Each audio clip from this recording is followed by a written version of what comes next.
ये हिंदुस्तान के दो चार कम पढ़े लिखे लुच्चे लफंगे क्या जाने कि मुस्तफा कौन है, इस्लाम क्या है। ये तो बस 2 घंटी बजाना है, 2 रुपया कमाना है, उसके लिए मुसलमानों को गाली देना है, अंधभक्तों के बीच का हीरो बन जाना है, और फिर 2 रोटी कमाना है, खाना है। ये क्या जाने। अमेरिका का वो पढ़ा लिखा आदमी जिसने तारीख को अपनी आंखों की पुतलियों में समेट लिया, वो डॉक्टर माइकल हार्ट, उसने मेरे पैगंबर के बारे में क्या कहा। वो कहते हैं he is the only man in history who was supremely successful on both levels, religious and secular. वो अमेरिका 7 समंदर पार जहां से हवाई जहाज का फॉर्मूला आ रहा है, वहां का दानिश्वर क्या कह रहा है, इस इंसानी तारीख का, मानव इतिहास का एकलौता आदमी है मोहम्मद अरबी, जो सियासत और मजहब दोनों सतह पे सबसे ज्यादा कामयाब तरीन शख्स हुआ है।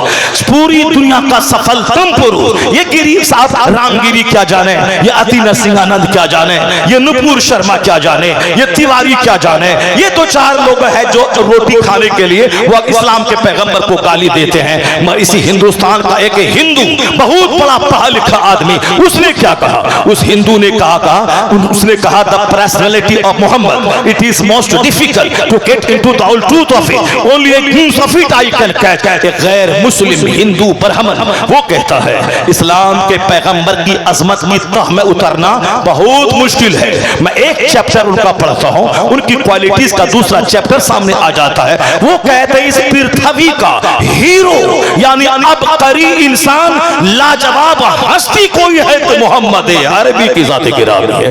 पत्थर फेंकने की जरूरत नहीं है, थाना घेरने की जरूरत नहीं है, बल्कि इन गैर मुस्लिमों ने हमारे पैगंबर की शान में जो जो कलमात कहे हैं उसको हाईलाइट करने की जरूरत है। अगर वो मेरे पैगंबर के खिलाफ बोलता है तो उसी की बिरादरी का उससे बड़ा पढ़ा लिखा आदमी उसने मेरे पैगंबर की जो तारीफ की है उस तारीफी जुमलों को दीवार में लिख दे, उन तारीफी जुमलों को व्हाट्सएप में एक दूसरे को शेयर करे, उन तारीफी जुमलों को दुनिया वालों को पहुंचा दे कि तुम भी तो गैर मुस्लिम हो, तुम इस तरह की बातें कर रहे हो, और ये भी तो पढ़ा लिखा गैर मुस्लिम है जिन्होंने हमारे पैगंबर के बारे में जबरदस्त अपने दिल के जज्बात को खोल के रख दिया है। वो कहा, वो आखिर में कहता all these magnificent role in these departments of human activities he is like a hero. मुसलमान नहीं, मौलाना नहीं, पीर साहब नहीं, एक हिंदू ब्राह्मण। वो कहता इंसानी जीवन के हर क्षेत्र में जो मुस्तफा का योगदान रहा है, जो उनका मार्गदर्शन रहा है, जो उनके एहसानात रहे हैं, जो उन्होंने जीवन शैली दी है, कहते हैं उसको देखकर कहा जा सकता है इस पृथ्वी का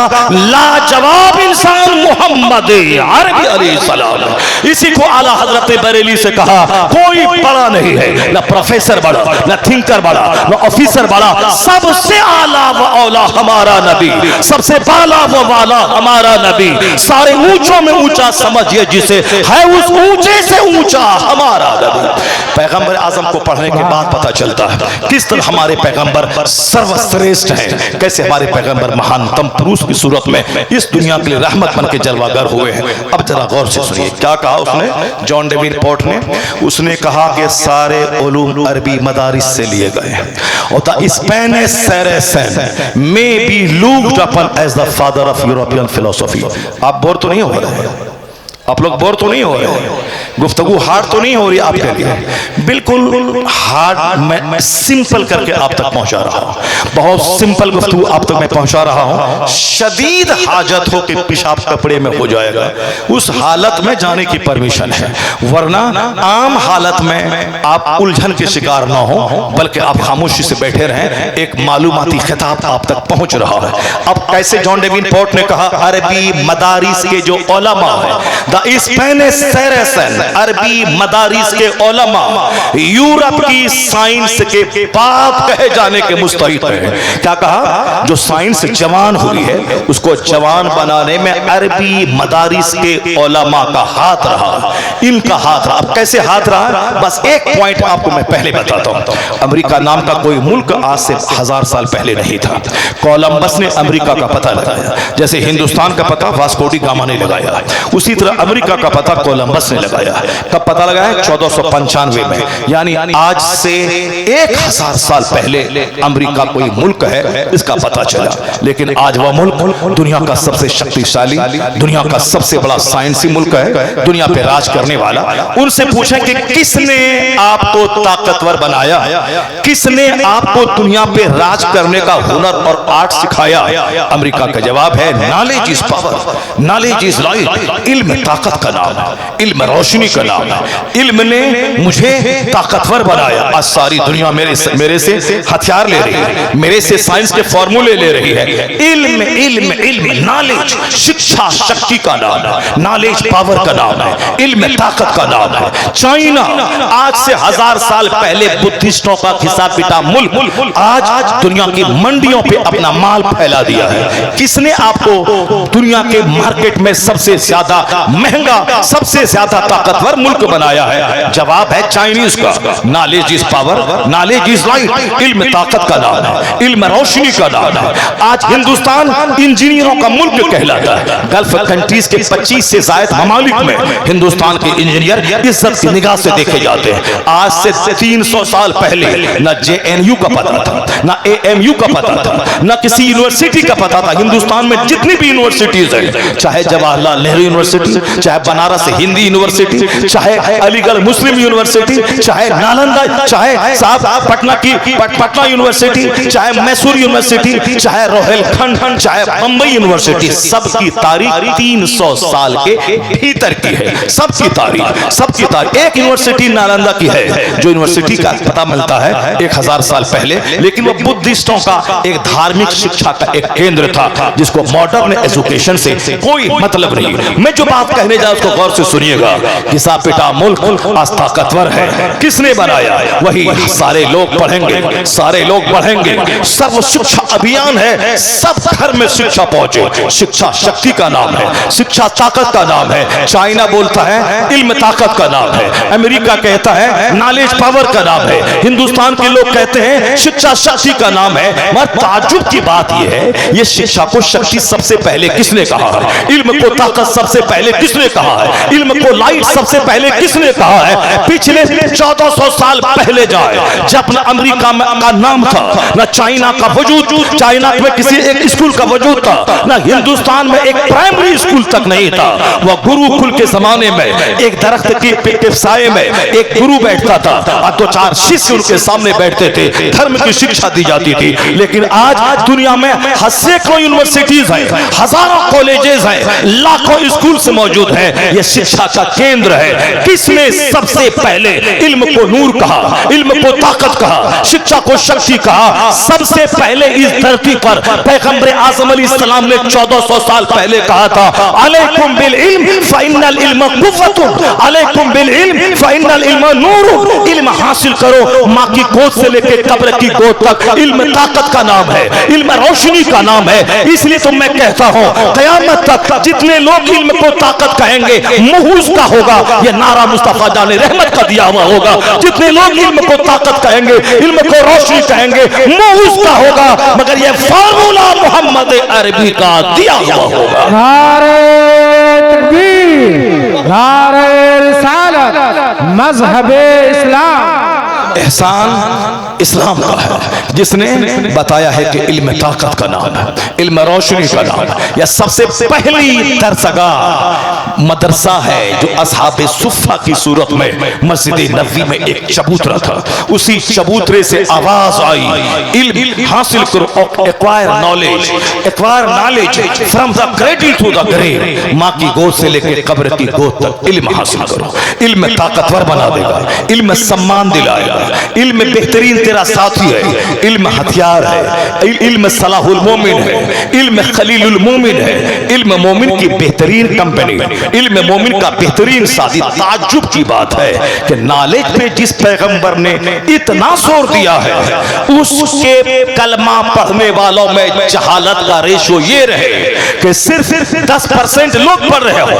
90% हायर एजुकेशन से महरूम है, सिर्फ 3% लोग मदरसे में पढ़ रहे हो, बाकी बाकी इसका 40% बच्चे स्कूल में पढ़ रहे हो, बाकी जो परसेंटेज है वह सब गुल्ली डंडा लेके सड़कों पे खेल रहे हो। सबसे ज्यादा आज की तारीख में जो इल्म का एवरेज है वह मुस्लिम कौम में कम है। जिसके पैगंबर ने इल्म को ताकत कहा, इल्म को नूर कहा, इल्म को रोशनी की संज्ञा दी, उस पैगंबर के हर घर में हर गुलाम को पढ़ा लिखा होना चाहिए। उन पैगंबर की कलमा पढ़ने वाली हर औरतों को दीनी तालीम से आरास्ता होना चाहिए।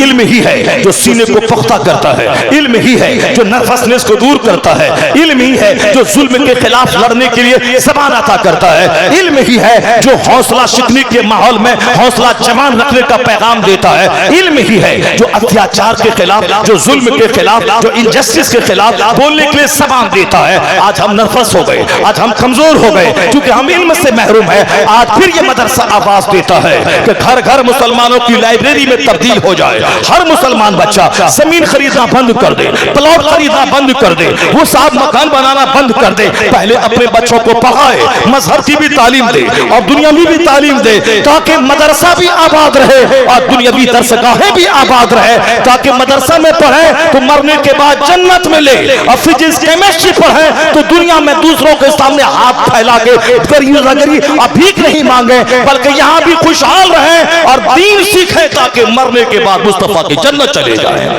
यही पैगाम कुरान देता है, रब्बना आतीना फिद दुनिया हसना व फिल आखिरति हसना व क़िना अज़ाबन्नार। इलाही मुझे दुनिया में भी भलाई अता कर, मरने के बाद भी भलाई अता कर। यह दुआ कौन सिखलाता है? अल्लाह सिखा रहा है अपने बंदों को कि मेरे बंदे मुझसे यूं दुआ करना, मुझे दुनिया भी दे दिया जाए, यहाँ भी भलाई दिया जाए, मरने के बाद भी अच्छाई भलाई यानी जन्नत की सूरत में मुझको दिया जाए। तो जिसको सिर्फ दुनिया चाहिए वो तो 18 घंटे पढ़ रहे हैं, जिसको सिर्फ दुनिया चाहिए वो तो 14 घंटे पढ़ रहे हैं, लेकिन जिसको दुनिया भी चाहिए और जन्नत भी चाहिए उसको तो उसके मुकाबले में ज्यादा मेहनत करनी पड़ेगी, उसको तो उसके मुकाबले में ज्यादा स्ट्रगल करना पड़ेगा, उसको तो उसके मुकाबले में ज्यादा लगनशीलता से काम करना पड़ेगा।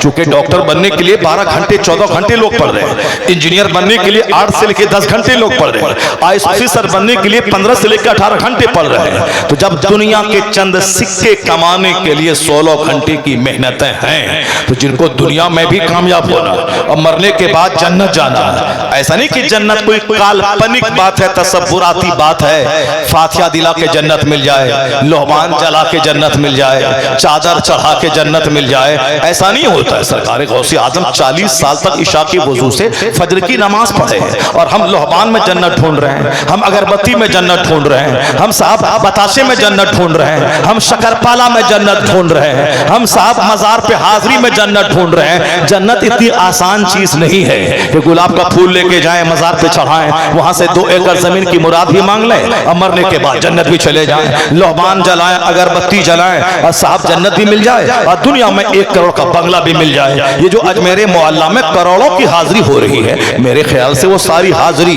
अक्सर लोगों की हाजिरी वो माल और औलाद और साहब दुकान मकान के लिए हो रही है। जो अब जाते, मैं अजमेर तो गया हूँ, मैं बरेली तो गया हूँ, यानी बरेली गए मकान दुकान बैठा के लिए, तो फिर जन्नत भी मिल जाए मुफ्त में और दुनिया में सब कुछ मिल जाए मुफ्त में नहीं होता है। आम का पेड़ लगा के अजमेर चले जाओ कि बाबा इसमें सेब लगा दीजिए, बाबा वहां से भगा देंगे कब्र से उठ करके कि आम का पेड़ लगने के बाद यहाँ से सेब की दुआ मांगने आया, तो क्या दुनिया का निजाम को तू बदलना चाहता है? नहीं होगा ऐसा। जैसा दरख्त वैसा फल, जैसी जमीन वैसी फसल।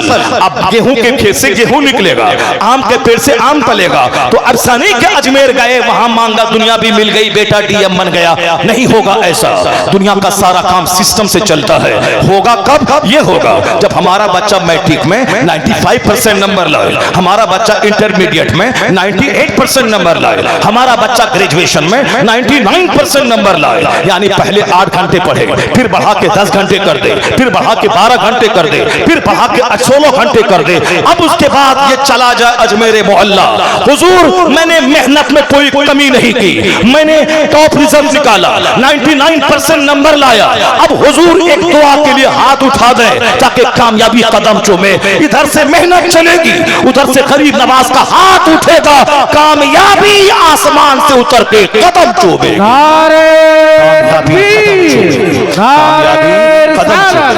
कामयाबी कदम चूमेगी। ये दुनिया के हर फील्ड में ही सिस्टम है।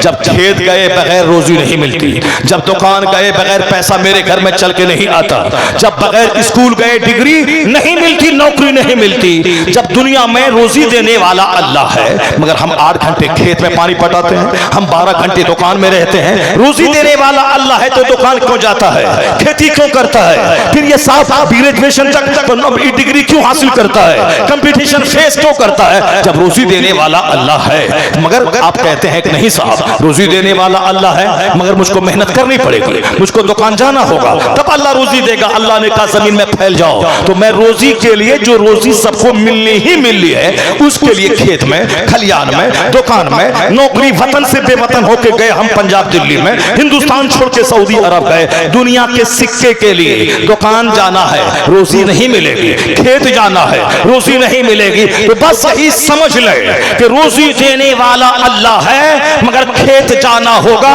ऑफिस जाना होगा, स्कूल जाना होगा, कल्याण में काम करना होगा। तो बगैर खेत गए रोजी नहीं मिलती है, तो बगैर मस्जिद गए भी जन्नत नहीं मिलती है, बगैर नमाज के जन्नत नहीं मिलती है, बगैर रोजे के जन्नत नहीं मिलती है, बगैर हज और ज़कात के जन्नत नहीं मिलती है। रोजी देने वाला अल्लाह है मगर मेहनत करने के लिए खेत जाना होगा।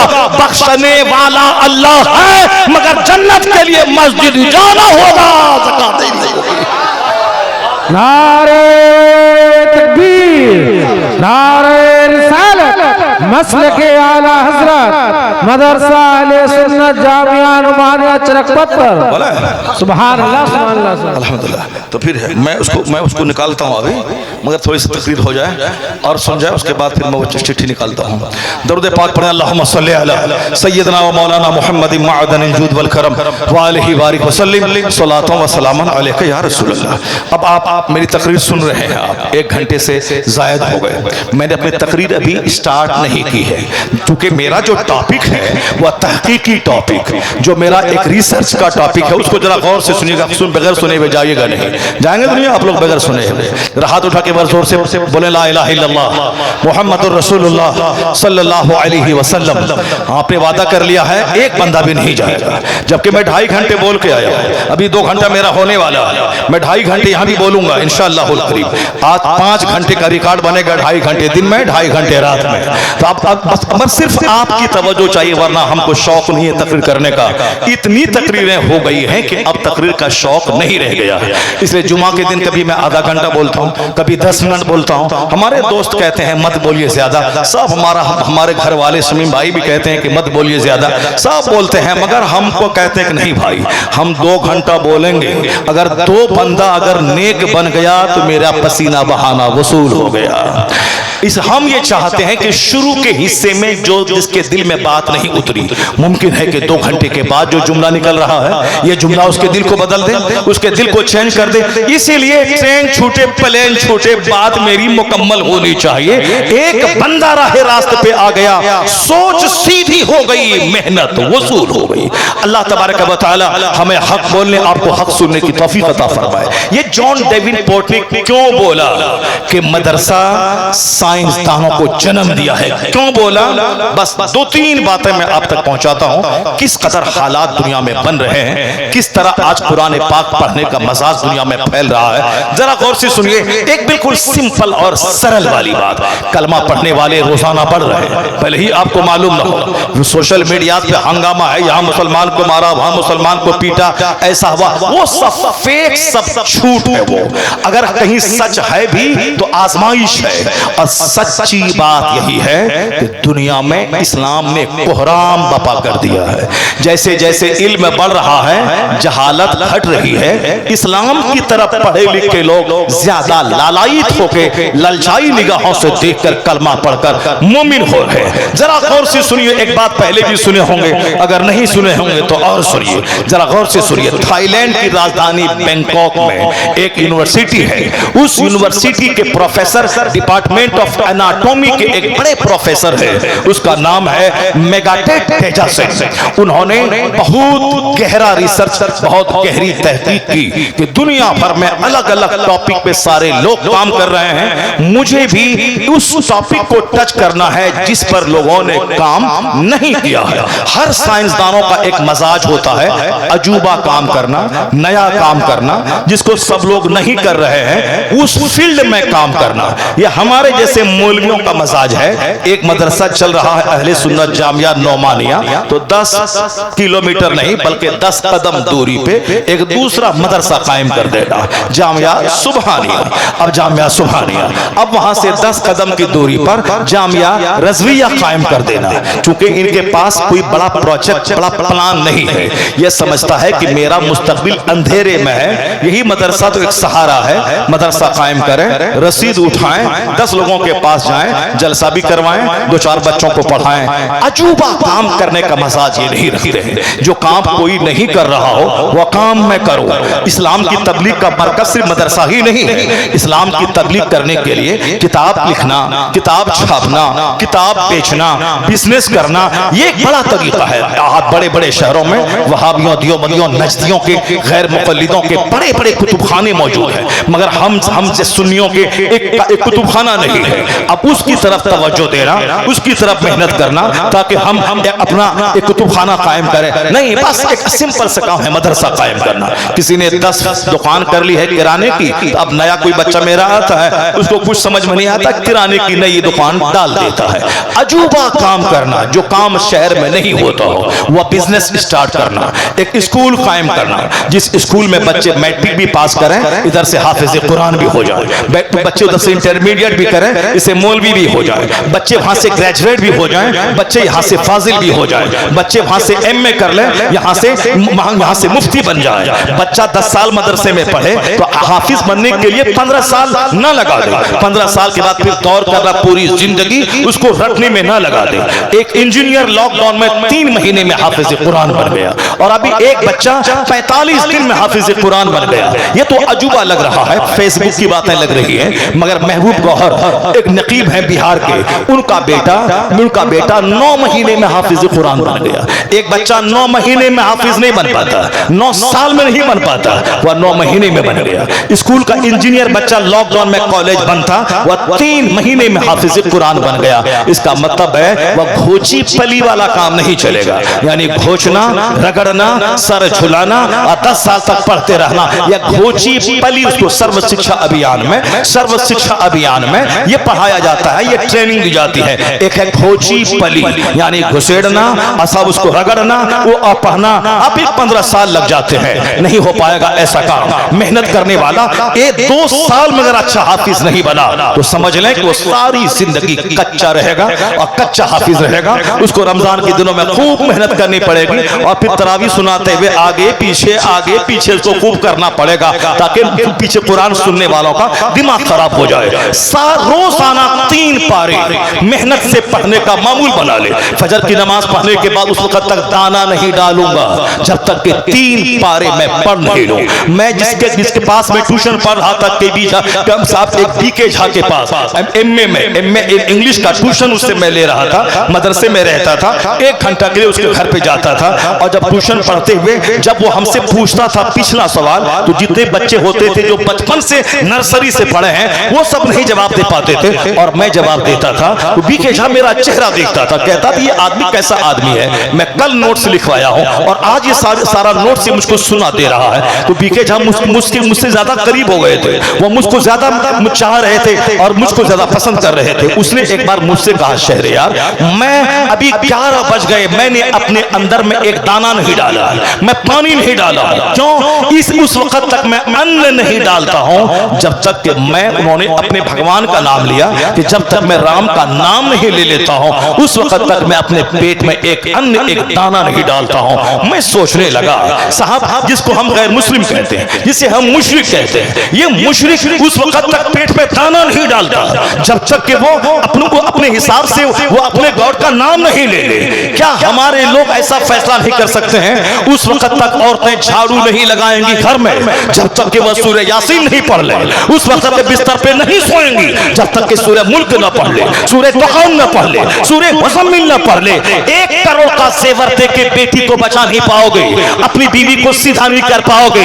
एक रास्ता है, उसके हाथ में कुरान थमा दे, उसको कह दे झाड़ू नहीं लगाएगी जब तक 1000 दुरूद नहीं पढ़ ले, उस पर बिस्तर पे नहीं सोएगी जब तक सूरह मुल्क सूरह दुखान नहीं पढ़ ले, जब तक बाहरी शरीयत का मुताला ना कर ले।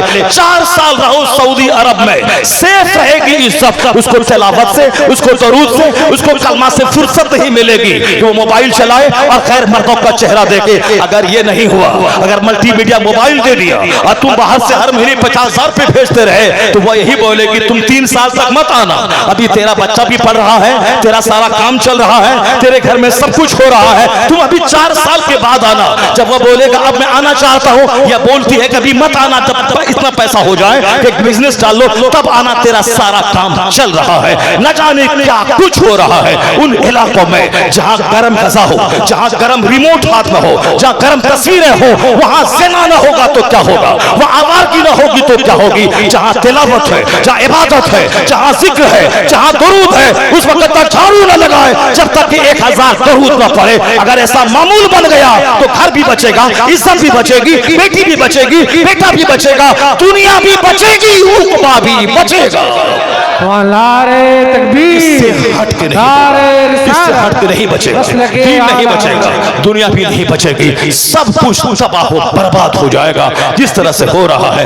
आप भी कसम खा लीजिए, जब तक 3 पारे कुरान नहीं पढ़ लूं उस वक्त तक मैं कोई अन्न दाना पेट में नहीं डालूंगा। अगर ऐसा हो गया तो रमजान के दिन में ऐसे झूल झूल के सारी रात नहीं याद करना पड़ेगा, ऐसे नहीं करना पड़ेगा, खोची पली नहीं करनी पड़ेगी। आराम से रोजा रखिए, आराम से सहरी खाइए, आराम से इफ्तार कीजिए और जबरदस्त ढंग से मेहराब पे जाके कुरान सुनाइए। सारे मुक्तदी सुनने के बाद मस्त हो जाएंगे। अगर लूला लंगड़ा हाफिज बनाया मदरसे को मिट्टी में मिला देगा। अगर लूला लंगड़ा तरावी सुनाने के लिए गया तो सारे लोग कहेंगे कैसा तेरा उस्ताद था, कैसा तेरा मदरसा था, कौन जाहिल था जो तेरे सर पे पगड़ी बांध दिया, जब तुझे पढ़ना नहीं आता है क्यों पगड़ी बांध दी। तो सारे मदरसे की इज्जत को मिट्टी में मिला देगा एक लूला लंगड़ा हाफिज। इसलिए मैं कहता हूं 50 नहीं, सिर्फ एक पैदावार अच्छा जबरदस्त हाफिज बनाइए, कोई पोस्टरबाजी नहीं। जब मस्जिद में तरावी सुनाएगा, जब जबरदस्त ढंग से लोग पूछेंगे किस मदरसे में पढ़ा है, तेरे पढ़ाने वाले उस्ताद का क्या नाम है, किसने पढ़ाया है, वही एक बच्चा इतना प्रचारक बनेगा कि बच्चे आप रख नहीं पाएंगे, बच्चे आप रख नहीं पाएंगे, जगह नहीं मिलेगी। क्वांटिटी पे मत जाइए, क्वालिटी पे जाइए। अगर क्वालिटी रहेगी पोस्टर के बगैर भी आपका प्रचार होता रहेगा। यहाँ तो सिर्फ दूसरों की आंखों में धूल झोंकने के लिए तरह तरह की बातें हो रही हैं। अब जरा गौर से सुनिए एक बात, उसके बाद फिर अगर आपकी तवज्जो रहेगी तो दूसरी बात, और तवज्जो रहेगी तो तीसरी बात, नहीं तो फिर मैं अपना बयान खत्म कर दूंगा। पहली बात तो सुन लीजिए कि क्यों और कैसे दुनिया में इस्लाम फैल रहा है, साइंटिस्ट इस्लाम कबूल कर रहे हैं, आखिर उसकी वजह तो कोई होगी, ऐसे ही बात कर देने से तो नहीं चलेगा, बात से तो बात बनती है। जरा गौर से सुनिए, डॉक्टर मेगाटे तेजासन ने कहा सारे लोग अलग अलग टॉपिक पे काम कर चुके हैं, एक टॉपिक पे काम नहीं हुआ, जो तिश्ना है टॉपिक उसको टच किया उन्होंने। यानी आज तक स्टोमक पे काम हुआ है, इंटेस्टाइन पे काम हुआ है, हार्ट पे काम हुआ है, लंग्स पे काम हुआ है, ब्रेन पे काम हुआ है, आईज पे काम हुआ है, और साहब टंग पे काम हुआ है, थ्रोट पे काम हुआ है, सब पे काम हुआ है। लेकिन एक मैटर है जिस पे आज तक काम नहीं हुआ है। वो मैटर कौन सा है? वो उन्होंने क्या कहा मेगाटे तेजासन ने? उन्होंने ये कहा कि एक शोबा है, यानी आदमी के बदन में जो दर्द का एहसास, जो दर्द की फीलिंग होती है, वो फीलिंग हड्डी में होती है या चमड़े में होती है। इस पर आज तक किसी ने तवज्जो नहीं दी है।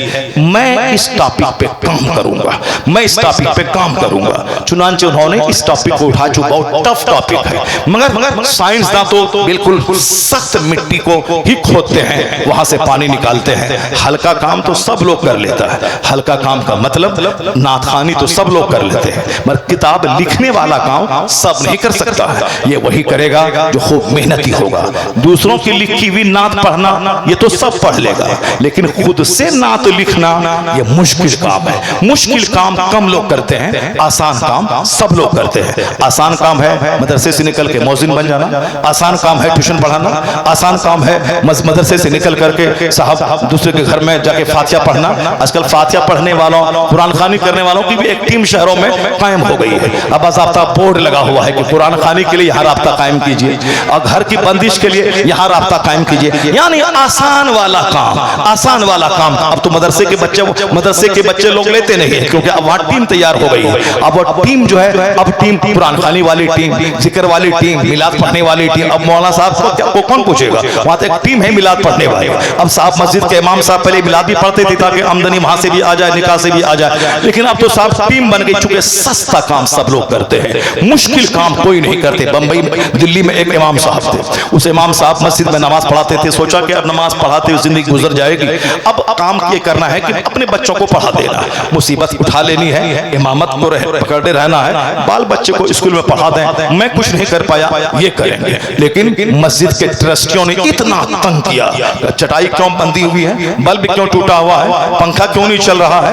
आज से 25 साल पहले लोटा क्यों गिरा हुआ है, लोटा क्यों टपक रहा है, इतना तंग किया नमाजियों ने। अब वो फैसला के नहीं, अब तो इमामत करना मुश्किल काम है, इमामत हमसे नहीं हो पाएगी, चूंकि रहने नहीं देंगे ये लोग। एक आम फटीचर क्लास का आदमी भी, उसको भी राजी रखना पड़ता है इमामत के मुसल्ले पे बने रहने के लिए। सेक्रेटरी को अलग खुश करना, सदर को अलग खुश करना, मुतवल्ली को अलग खुश करना और हर नमाजी को खुश करना। वरना एक बंदा भी अगर बगावत का बिगुल बजा दिया तो फिर जगह खतरे में पड़ जाएगी। एक बंदा अगर सत्तू बांध के तैयार हो गया इमाम साहब को हटाना है, उसको मत समझें कि ये साहब हल चलाता है या रिक्शा चलाता है। एक बंदा खड़ा होगा, हटाना है, वह तरह तरह के इल्जाम लगा के आपको हटा देगा। अब इमाम साहब को सबको खुश रखना पड़ता है। कहा नहीं, मैं मुसीबत में गिरफ्तार हूं, मैं अपने बाल बच्चों को पढ़ाऊंगा। उसके लिए उसने ठान लिया कि अब इमामत नहीं करूंगा, दूसरा रास्ता इख्तियार करना है। उसने जो मदरसे की डिग्री थी दिल्ली में तिब्बिया कॉलेज में, उन्होंने एडमिशन BUMS में ले लिया। अब वो मुतवल्ली, नमाजी सब केजी हुजूरी करा, सिर्फ 2 साल तक सारी मुशक्कतें उठानी है। उसके बाद फिर हमें दूसरा काम करना। उन्होंने रात दिन एक करके पढ़ा, मेहनत किया। 5 टाइम नमाज पढ़ाना है, किताब पढ़ना है, कॉलेज जाना है, BUMS की डिग्री हासिल कर लिया। डिग्री हासिल करने के बाद दूसरे मोहल्ले में क्लिनिक खोल दिया। क्लिनिक खोला, क्लिनिक में भी मेहनत करना शुरू किया। आमतौर पर डॉक्टर मेहनत नहीं करते हैं, इसके लिए बैठकर मक्खी मारते हैं, लेकिन जो रात में किताबें पढ़ते हैं, जो नई नई बीमारियों पे तहकीक करते हैं और अच्छी अच्छी कंपनियों की दवाइयों पे रिसर्च करते हैं, वो सटीक दवाई लिखते हैं 2-3, उसका चर्चा शहर में होता है। या टेस्ट भी कम लिखता है, या मेडिसिन भी कम लिखता है। देखते ही देखते मरीजों की भीड़ लग जाती है। मेहनती डॉक्टर, उन्होंने मेहनत की क्लिनिक चलने लगी। इसी दरमियान कॉलेज में लेक्चररशिप की जगह खाली हुई, उन्होंने मेहनत की, इंटरव्यू दिया, सिलेक्शन हो गया। उधर लेक्चररशिप की नौकरी मिल गई, इधर क्लिनिक भी चलने लगा। इमामत से मुस्ताफी हो गए, अब दिल्ली में अपना खुद का घर भी हो गया और खुद की क्लिनिक भी हो गई। अब पैसों की बारिश होने लगी। अगर वह सिर्फ फजर पढ़ा के सो जाता, दोपहर नमाज पढ़ा के सो जाता, कहता इसी में हम रह जाएं, इसके आगे मेहनत नहीं करे, वह सारी जिंदगी वह दूसरों का मोहताज रहते, दूसरों के सामने हाथ फैलाते। लेकिन मेहनत की, मुशक्कत की, तो डॉक्टर भी बन गए, लेक्चरर बन गए और साहब क्या है कि क्लिनिक चलने लगी, पैसों की बारिश होने लगी। दुनिया का सारा सिस्टम है, हल्का काम नहीं, बड़ा बनना हो तो मुश्किल काम करना पड़ेगा, मुश्किल जमीन खोदनी पड़ेगी, तब वहां से फसलें निकालनी होगी। जो मुश्किल काम करता है वही कामयाब होता है, वह दुनिया को अजूबा चीज दे पाता है। स्ट्रगल, जद्दोजहद, मुश्किल काम करना चाहिए ताकि बड़ा आदमी दुनिया का वो बन सके। मुश्किल काम के बगैर नहीं होगा। डॉक्टर मेगाटेट तेजसन, उन्होंने मेहनत की कि मैं इस बात पे रिसर्च करूंगा कि दर्द का एहसास चमड़े में होता है या हड्डी में होता है या गोश्त में होता है, मैं इस पर तहकीक करूंगा। उन्होंने दिमाग जलाया, उन्होंने रिसर्च किया, किताबें पढ़ी, किताबें लिखी, आखिर में एक फार्मूला दिया कि फीलिंग ऑफ पेन, दर्द का एहसास चमड़े में होता है, जी चमड़े में, गोश्त में नहीं, हड्डी में नहीं। उसके उन्होंने तजर्बात बयान किए। दर्द का फीलिंग ऑफ पेन स्किन में होता है, चमड़े में होता है। जब उन्होंने किताब लिखी और सारी दुनिया में किताब फैली, लोगों ने दाद देना शुरू किया, कहा कि जो काम आज तक किसी ने नहीं किया है वो काम आपने किया है। इसी दौरान सऊदी अरब की राजधानी रियाद में कुरान और साइंस के टॉपिक पे एक सेमिनार हुआ। उस सेमिनार में मेगाटेट यासिन को दावत दी गई। वो उस सेमिनार में गए, उन्होंने अपना आर्टिकल और मकाला लिख के ले गए। उस मकाले में अपनी नई तहकीक को पेश किया, सारी दुनिया ने उसको दाद दिया, उसके काम को सराहा।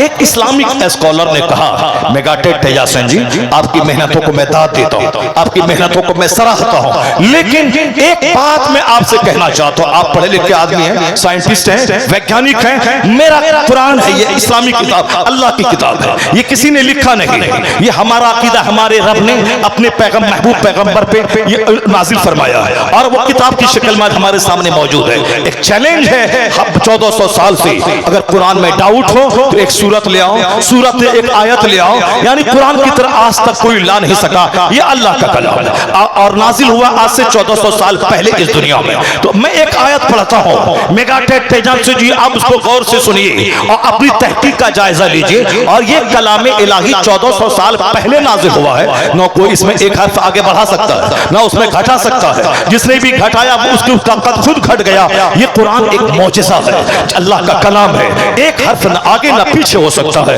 कहा मैं एक आयत पढ़ता हूँ, उस आयत को गौर से सुनिए। कुरान शरीफ में अल्लाह एक जगह फरमाता है, वल्लज़ीना कफरू बिआयातिना सौफ नुस्लिहिम नारा कुल्लमा नदिजत जुलूदहुम बदलनाहुम जुलूदन गैरहा लियज़ूकुल अज़ाब। वो क्या कहते हैं कि इस आयत करीमा में अल्लाह ने ये फरमाया, जिन लोगों ने मेरी आयतों को मानने से इनकार किया, हम उन्हें जलाएंगे क़यामत के दिन जहन्नम की आग में।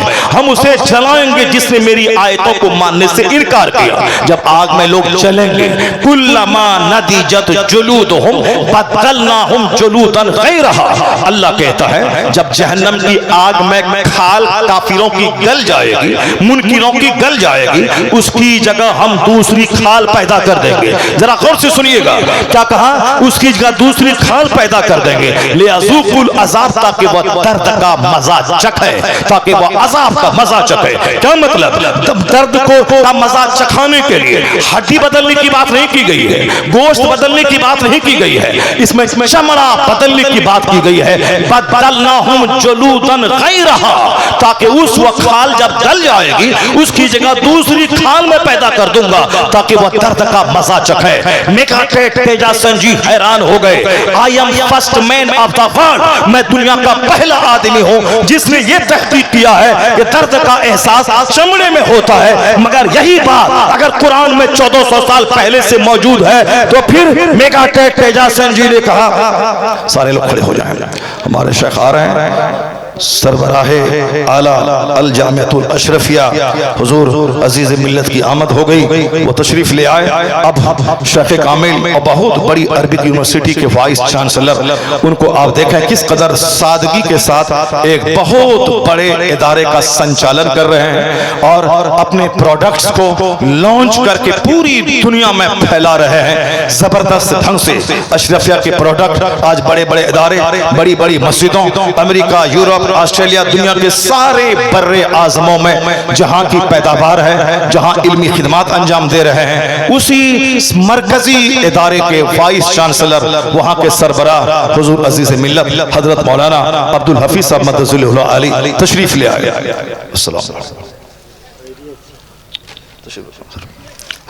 देखा किस कदर सादगी के साथ एक बहुत बड़ा काम किया इनके वालिद गिरामी हुजूर हाफिज मिल्लत ने। बिल्कुल ही मेहनत और लगनशीलता के साथ एक जबरदस्त इदारे को उन्होंने मकतब को मदरसे की शक्ल दी, मदरसे को दारुल उलूम की शक्ल दी, दारुल उलूम को अरबी यूनिवर्सिटी की शक्ल देकर तमाम सुन्नियों पे एक बड़ा एहसान किया है, एहसान किया है। वहां के प्रोडक्ट, अभी मौलाना शाहिद मिसबाही, बैठ जाए सारे लोग, मौलाना शाहिद मिसबाही उसी अशरफा का प्रोडक्ट अभी हमारे बिहार के समस्तीपुर में IAS ऑफिसर बनकर मदरसे का नाम ऊंचा कर रहे हैं। इसका मतलब है कि मैंने आपसे कहा कि इसी मदरसे का प्रोडक्ट, मदरसे की पैदावार, अगर वो सिर्फ मस्जिद में रह के उसी पे संतुष्ट हो जाते, कमाते खाते, उसी में सारी जिंदगी मोहताजी की जिंदगी गुजारते, लेकिन उन्होंने एक बड़ा प्लान बनाया, उस प्लान के तहत मेहनतें की तो डॉक्टर हो गए, डॉक्टर हो गए, अब इज्जत की रोजी कमा रहे हैं, साथ अपना घर, अपनी क्लिनिक ठीक हो गई, अपने बाल बच्चों को पढ़ा रहे हैं। मेहनत शर्त है, प्लान बड़ा रखना पड़ेगा। जो प्लान बड़ा रखता है, जो अपना इरादा बड़ा रखता है, अल्लाह ताला गैब से उसकी मदद करता है। सारे लोग बैठ जाएं, मेरी तकरीर अब मुकम्मल होने वाली, सी बहाने आप लोग जाएं मत। अभी गुफ्तगू जो मैंने टॉपिक टच किया था, उस टॉपिक पे मैंने गुफ्तगू अभी तमाहको शुरू पे सिर्फ पहला पॉइंट मैं आप तक मैं दे रहा हूं। पहले उस टॉपिक का जो मेरी गुफ्तगू का उन्वान था, उसका मैं पहला चैप्टर में खोल रहा हूं। उसके बाद मैंने कहा था अगर आपको यह चैप्टर पसंद आ गया फिर मैं दूसरा चैप्टर खोलूंगा, अगर वो पसंद आ गया तीसरा चैप्टर खोलूंगा। मगर मुमकिन है कि शायद आप बहुत देर से गुफ्तगू सुनते सुनते शायद आप थक चुके हैं, इसलिए मैं अपना चैप्टर समेटता हूं। समेटने के बाद मैं फिर यहां से ले जाता हूं। कल इंशाअल्लाह करीम किशनगंज के आगे एक पांजीपाड़ा इलाका है, मैं अपना चैप्टर वहां जाके खोलूंगा।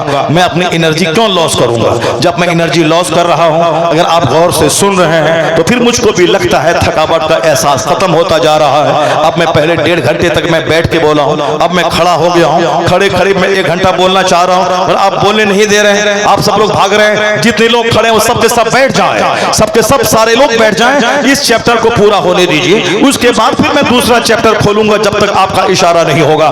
यह चैप्टर पहले मुकम्मल तो होने दीजिए। मेगाटेट तेजासन, head of the department of anatomy Bangkok, यानी थाईलैंड की राजधानी बैंकॉक का एनाटॉमी डिपार्टमेंट के हेड, जिन्होंने पहली बार दुनिया के सामने अपनी जदीद तहकीक को रखा कि फीलिंग ऑफ पेन, दर्द का एहसास जिल्द में होता है। जब उसको सऊदी अरब की राजधानी रियाद के सेमिनार में जब कुरान पाक की आयत सुनाई गई कि जिसमें आप 10 साल तक दिमाग चलाकर जो रिसर्च आपने किया है वो बात फसाहत के साथ कुरान करीम में मौजूद है।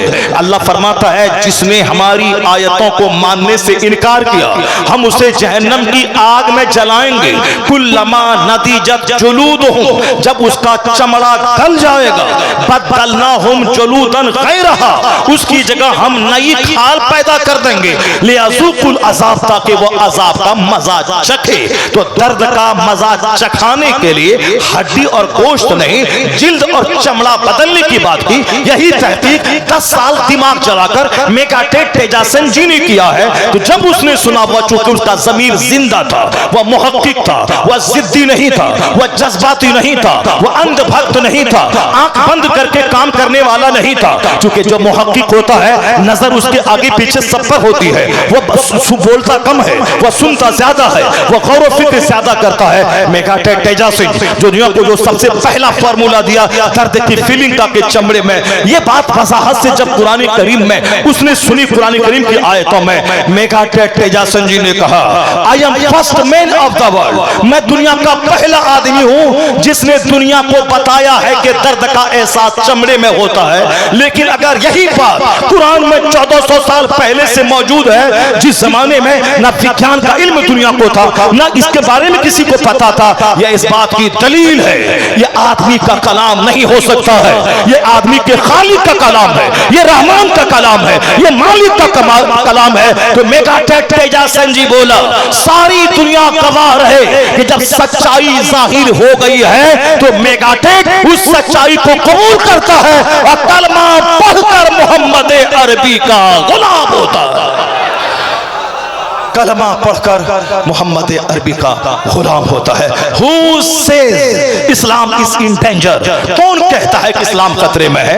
मैं बदअमल हूं, मैं खतरे में हूं। मैं नमाज नहीं पढ़ता हूं, मैं खतरे में हूं। मैं रोजा नहीं रखता हूं, मैं खतरे में हूं। मैं शादी बिया अकीका खतना सब काफिराना ढंग से करता हूं, मैं खतरे में हूं। मेरी सोच दुनियादाराना हो गई, मैं खतरे में हूं। इस्लाम खतरे में नहीं है, ना इस्लाम खतरे में था, ना आज है, ना कयामत तक रहेगा। पहला वो 4 लोगों ने कलमा पढ़ा था, दुश्मनों ने कहा इस्लाम मिटा देंगे, 4000 लोगों ने कलमा पढ़ लिया। फिर लोगों ने कहा इस्लाम मिटा देंगे, 4 लाख लोगों ने कलमा पढ़ लिया। फिर लोगों ने कहा इस्लाम मिटा देंगे, 4 करोड़ लोगों ने कलमा पढ़ा। यह 1500 साल के दरमियान आज 200 करोड़ मुसलमान है जिसके नाम के साथ लफ्ज़ मोहम्मद जुड़ा हुआ है। मोहम्मद अहमद, मोहम्मद कमर, मोहम्मद समर, या 200 करोड़ मोहम्मदी फौज इस बात की दलील है कि पहला दिन 4 लोगों ने कलमा पढ़ा, आज 200 करोड़ के साथ लफ्ज़ मोहम्मद जुड़ा हुआ है। यह इस बात की दलील है कि दुश्मनी बढ़ती जाएगी, मोहम्मदियों की तादाद में इजाफा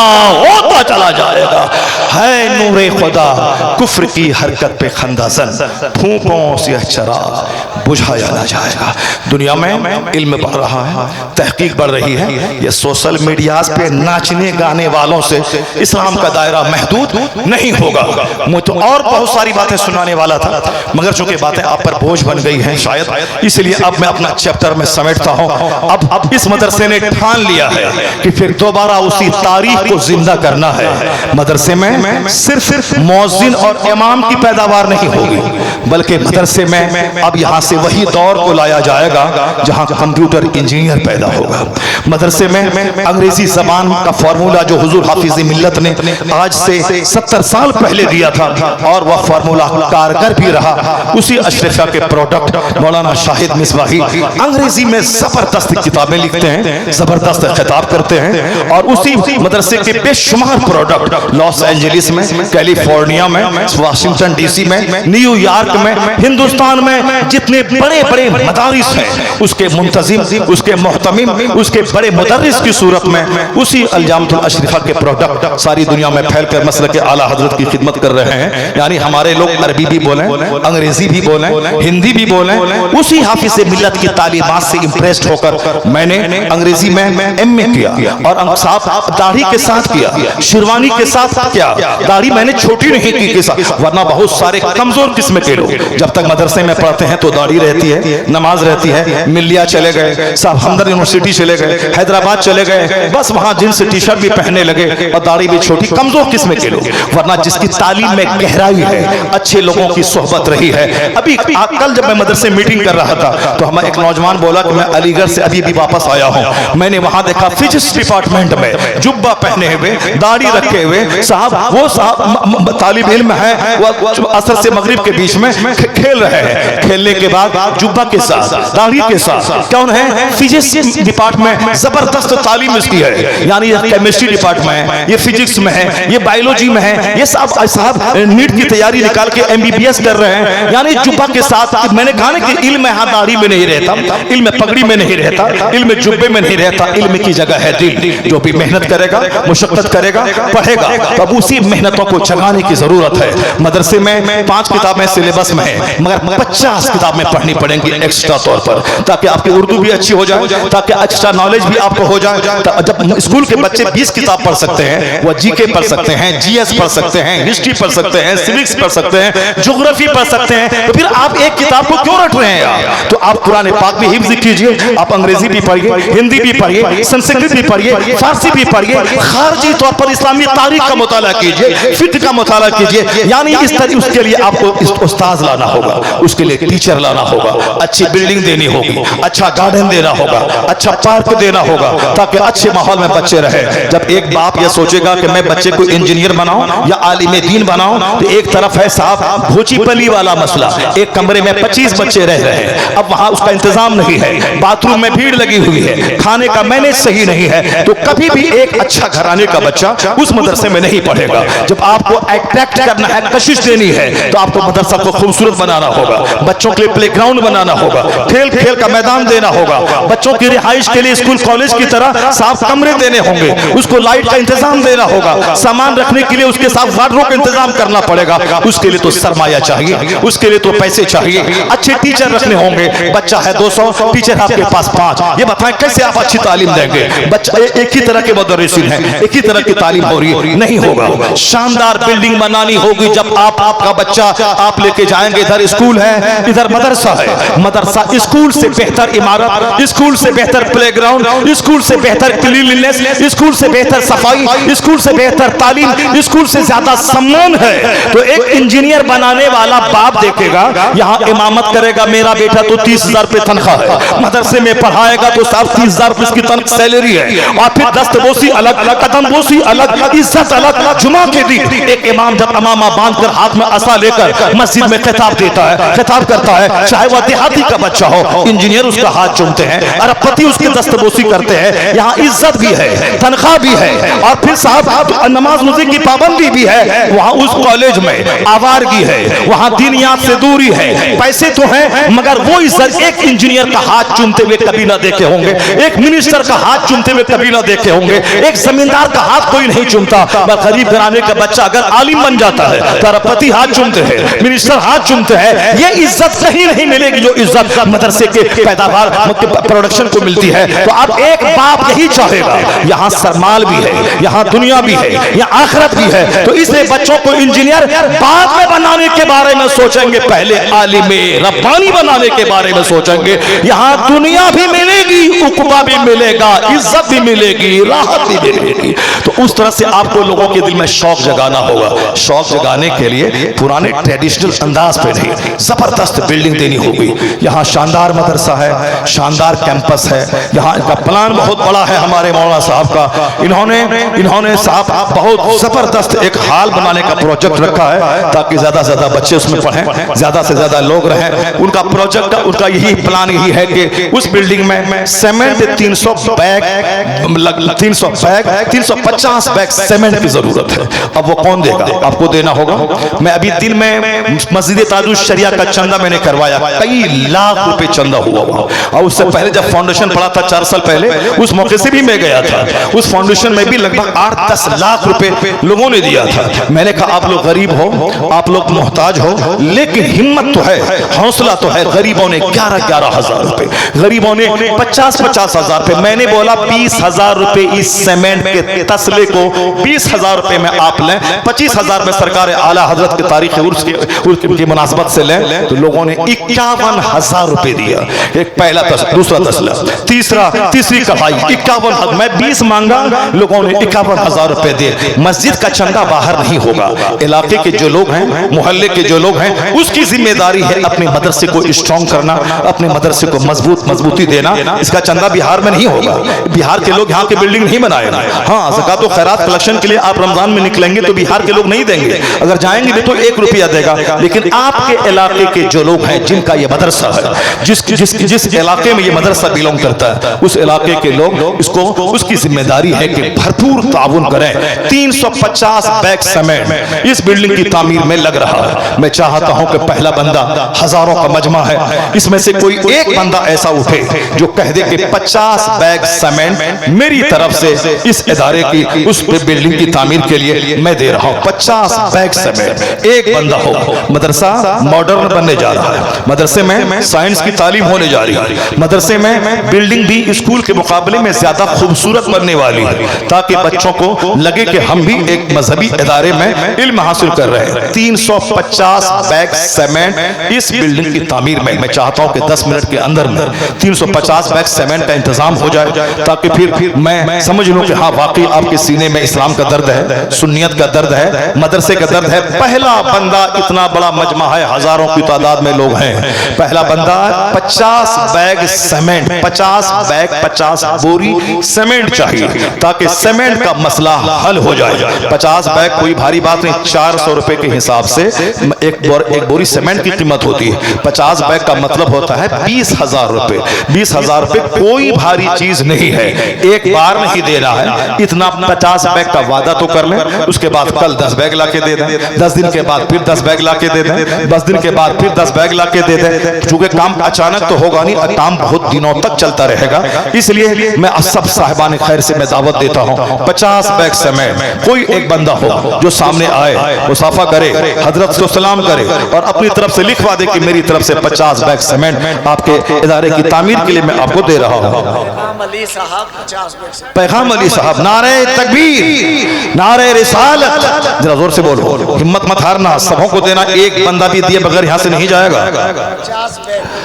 माशाअल्लाह, नौशाद भाई ने 50 बैग सीमेंट देने का वादा किया है। वो बिल्कुल मोबाइल तैयार रखे हुए हैं, QR कोड लीजिए उसमें, और उसके बाद फौरन ये दे रहे हैं। ऐसा नहीं कि बकिया 50 बैग सीमेंट की कीमत फौरी तौर पर दे रहे हैं। और दूसरा कौन दिया था पहला? क्या बात है, पैगाम अली भाई। पैगाम अली भाई वो नकद दे रहे हैं कि हाँ माशाअल्लाह दे देंगे, सुभान अल्लाह, अल्लाह जज़ा खैर अता फरमाए। पैगाम अली भाई ने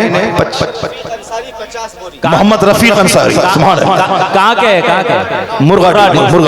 नारे तकबीर, नारे रिसालत, मदरसा जामिया नौमानिया नारे रफीक भाई ने 50 बैग सीमेंट देने का वादा किया। अल्लाह जज़ा खैर अता फरमाए, अल्लाह उसके कारोबार में बरकतें अता फरमाए, कारोबार की जो मुश्किलात हैं अल्लाह उसको हल फरमाए, कारोबार की सारी रुकावटों को अल्लाह दूर फरमाए।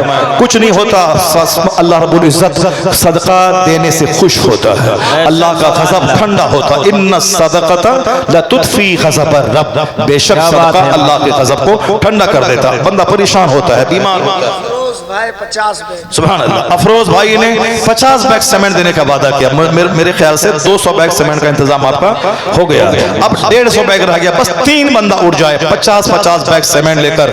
20,000 रुपए की मामूली सी रकम है, 50 बैग की कीमत, तो आप वो लेके आ जाएं। 1000 का मजमा है, मुझे बड़ी दिली खुशी हो जाएगी। हमारे शेख बैठे, इनकी दुआ आपके साथ लगेगी। हजरत बैठे हुए दुआ करेंगे आपके लिए। अल्लाह तबारक व तआला आपकी सारी मुश्किलात को आसानियों में तब्दील फरमा देगा। सदका करने से मुसीबतें दूर होती हैं, मुश्किलात हल होती हैं और फिर जायज और दिली तमन्नाएं पूरी होती हैं। बस 3 बंदा चाहिए ताकि सीमेंट का मसला हल हो जाए। जो इंजीनियर ने प्रोजेक्ट दिया है 350 बैग का, वो मसला हल हो जाएगा कि 200 बैग सीमेंट का इंतजाम हो गया, 150 बैग। 3 बंदा और चाहिए, बस हिम्मत चाहिए आपकी।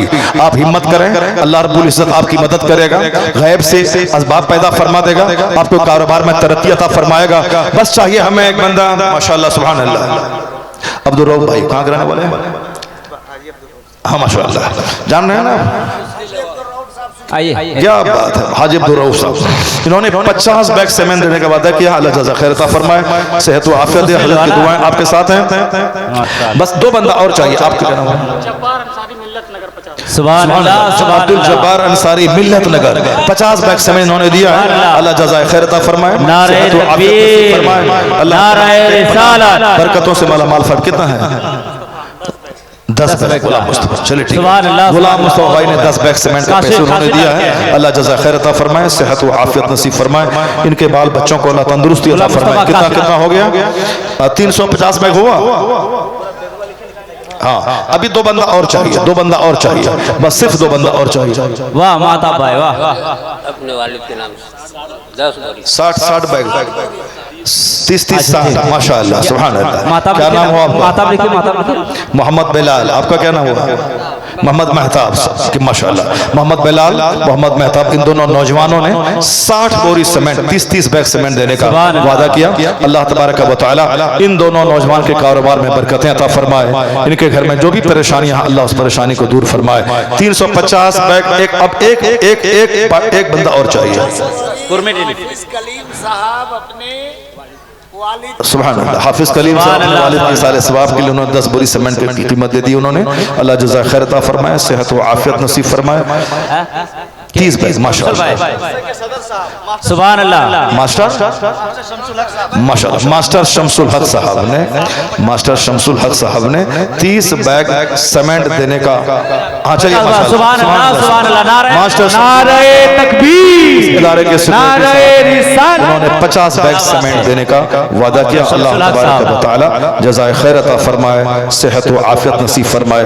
माशाअल्लाह। मैं माशाअल्लाह 10 बोरी मोहम्मद मासूम रजा अपने वालिद गिरामी की तरफ से दिया है। अल्लाह जज़ा खैर अता फरमाए। इनके वालिद साहब अगर इनका इंतकाल हो गया है तो उन्हें उनकी रूह को सवाब पहुंचाएं। अगर वह बाहयात हैं तो अल्लाह उन्हें सेहत व आफियत नसीब फरमाए। सीमेंट का काम पूरा हो गया। 350 बैग मांगना था, 400 बैग हो गया। हाफिज अबरार साहब माशाअल्लाह। बस सीमेंट का काम मेरे ख्याल से मुकम्मल। क्या मौलाना साहब? सीमेंट हो गया, 400 बैग सीमेंट आपके हो गए। हाँ, बस सीमेंट का काम मुकम्मल हो गया। अभी आप सबों को हिस्सा लेना है। बहुत मुबारक घड़ी है। 2 घंटे तकरीर करने के बाद मैं आपसे मैं मुतालबा कर रहा हूँ, ऐसा नहीं कि बंगाली लोगों शेर सबादी की तरह, गैर मुक़ल्लिद की तरह कुर्सी पर बैठा अब फौरन चंदा शुरू कर दिया। नहीं, मैंने पेट भर कर आपको तकरीर सुनाई है। 2 घंटे की बहुत लंबी तकरीर होती है। और उसके बाद फिर मैं आपसे मदद मांग रहा हूँ कि मदरसे का ताउन आप कीजिए। मदरसा बड़े फले फूले, मेरा मदरसा भी अल्हम्दुलिल्लाह 3 मंजिला जबरदस्त खूबसूरत, देखेंगे तो दिल बाग बाग हो जाएगा। हमारे समीम भाई देखे हैं माशाअल्लाह, बिल्कुल यूनिवर्सिटी और कॉलेज की तरह जबरदस्त माशाअल्लाह। मैंने लॉकडाउन में 3 मस्जिद जो हमारी निगरानी में तामीर हुई है, उन तीनों के लिए मैंने मार्बल का प्लान शुरू किया। 1 पैसा मेरे पास नहीं था, मगर मैंने कहा कि नहीं, अल्लाह का नाम लेके काम करना है।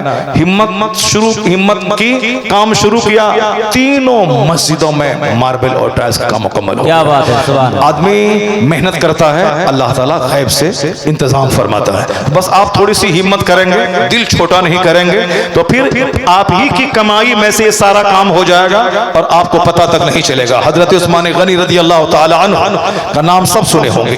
100 ऊंट गेहूं से लदे हुए मदीने तैयबा में जब दाखिल हुए, उस वक्त मदीने में कहत का माहौल था, मदीने में कहत साली थी। 100 ऊंट गेहूं से लदे हुए जब मदीने में आए, बड़े बड़े व्यापारी आ गए। सारे व्यापारियों ने कहा कि हुजूर मैं 10% का मुनाफा दूंगा, मुझको माल दे दिए जाए। आपने कहा और आगे कौन बढ़ेगा? कहा मैं 15% का प्रॉफिट दूंगा, मुझको दे दिए जाए। हजरत उस्मानी गनी ने कहा कि ए व्यापारियों 100% कौन देगा? कहा कोई नहीं देगा कि 1 रुपए का माल हो 100 रुपए में कोई खरीदेगा, कोई नहीं देगा। हजरत उस्मानी गनी ने कहा जो देगा मैं उसको दूंगा। कहा फिर कौन देगा आपको? कहा मेरे रब ने कहा है 1 2 मैं 100 अता करूंगा, 100 नहीं 700 गुना तक दूंगा। तो तुम सब गवाह रहो कि मदीने में कहत है, मुसलमान दाने दाने को तरस रहे हैं। 100 ऊंट गेहूं से लदे हुए मदीना के मुसलमानों के लिए मैं वक्फ करता हूं। अल्लाह समद। तब आज 14 सदियां गुजर जाने के बाद हजरत उस्मान के साथ लफ्ज़े गनी लगा हुआ है। उस्मान गनी रज़ी अल्लाह ताला मक्के में सारी जायदाद छोड़ के आपने हिजरत करके हबशा गए, हबशा से हिजरत करके मदीना आ गए। जुन्नूरैन भी हैं, साहिबे हिजरतैन भी हैं उस्मान गनी, जिन्होंने इस्लाम की खातिर 2 जगहों की हिजरत की, सब कुछ छोड़ दिया मक्के में। अल्लाह ने गैब से इतना नवाजा, मदीने में, मदीने के बाजार में पनीर लेके बैठ गए, मदीने के बाजार में कपड़ा लेके बैठ गए। चूंकि अल्लाह की खातिर करोड़ों की जायदाद मक्का में छोड़ दिए थे। जो अल्लाह से सौदा करता है वो खसारे में नहीं रहता है। अल्लाह ने इतना नवाजा के हजरत उस्मान मदीने के सबसे बड़े मालदार हो गए। अल्लाह से सौदा करने में खसारा नहीं है। अल्लाह की राह में सौदा अल्लाह हजारों देगा। जब मुश्किल घिर जाए, मुश्किल में आप घिर जाएं, खैरात शुरू कर दें, खैरात से दरवाजे बंद खुलने लगते हैं। बस मैं दूसरा प्रोजेक्ट आपके सामने रखता हूं कि बालू 1400 CFT यानी एक ट्रेलर में 100 CFT 80 CFT एक ट्रेलर में आता है। अब 2000 यानी समझ लें कि 20 टेलर बालू चाहिए। कौन सा? 20 टेलर बालू चाहिए। 20 टेलर बालू, एक बालू जिसे आप बालू कहते हैं, वो बालू 20 टेलर चाहिए। 20 टेलर बालू। इस प्रोजेक्ट को हासिल करने के लिए मैं आपका चर्चा बहुत जगहों पे करूंगा कि आपने जो हिम्मत दिखलाई, मैंने 350 बैग सीमेंट मांगा, आपने 400 बैग सीमेंट दे दिया। एक टेलर बालू मेरे इलाके में तो 6500 रुपए में होता है एक टेलर बालू, जिसमें 80 CFT होता है। 6500 रुपए यानी 6500 रुपए। आपके यहाँ का क्या रेट है? 4000। अरे माशाल्लाह, क्या बात है, यही घर बनाना चाहिए। 4000 रुपए में एक टेलर बालू, 80 CFT या किसी में 90 CFT पे रहता है ना, तो एक टेलर बालू 4000 रुपए। बस हमको 20 बंदा चाहिए जो हमें 20 टेलर बालू दे दे।